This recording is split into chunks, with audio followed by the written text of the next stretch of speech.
الاول نقول تحيا مصر وتحيا رئيسنا عبد الفتاح السيسي رغم انف كل حاقد.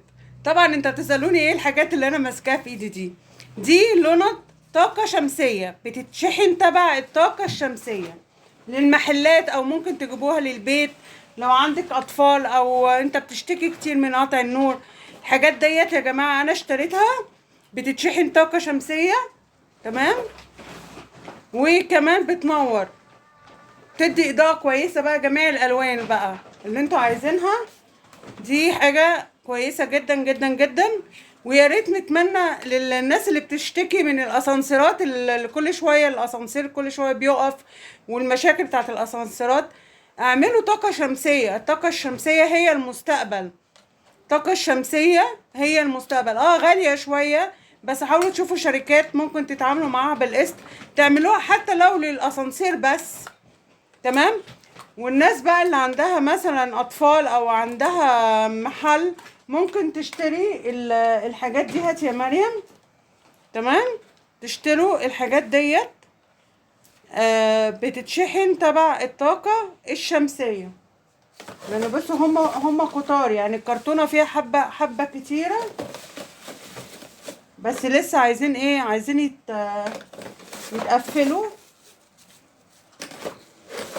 عايزه اوريكم، تمام. ودي كمان حلوه جدا، تدي اضاءه للمحلات، للبيت، لاي حاجه كده، تدي اضاءه كويسه جدا جدا جدا جدا. هاتي يا دودو وريني. طب امسكي دول كده، استني. ايوه هاتي دي، افتحي دي، افتحي دي. ودي ممكن دي مساحتها كبيره، تمام. تتحط في ممكن تتحط في الارض، ممكن تتثبت في اي مكان، فيها مسامير كده للتثبيت مع حاجتها، تمام. طاقة شمسية. كل الناس اللي عمالة بتشتكي حاجات اهيت للطاقة الشمسية، جميلة جدا جدا جدا، تدي اضاءة، تدي نور. الناس هتطلع تقولي طب والتلفزيون؟ في برضو اجهزة طاقة شمسية ممكن تشحنيها برضو وتشغلك التلفزيون، تشغلك التلاجة، تشغلك التكييف، على حسب الوحدة اللي انت او انتي بتشتروها.